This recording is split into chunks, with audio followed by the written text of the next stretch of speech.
Hello, this is Yumeng, and I'm going to talk through the Eroded Elements workflow tool in Oasys 20. A new workflows feature has been added to the Oasys suite to make it easier to interrogate and post-process results. The Eroded Elements tool can be run directly from ggplot. It allows you to visualize deleted elements at different states in 3 different display modes. Now, a quick demonstration. To use this tool, just read any model with deleted elements into ggplot.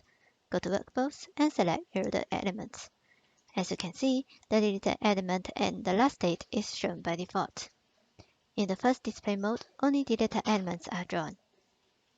As you step through the states, there are less deleted elements in earlier states as expected.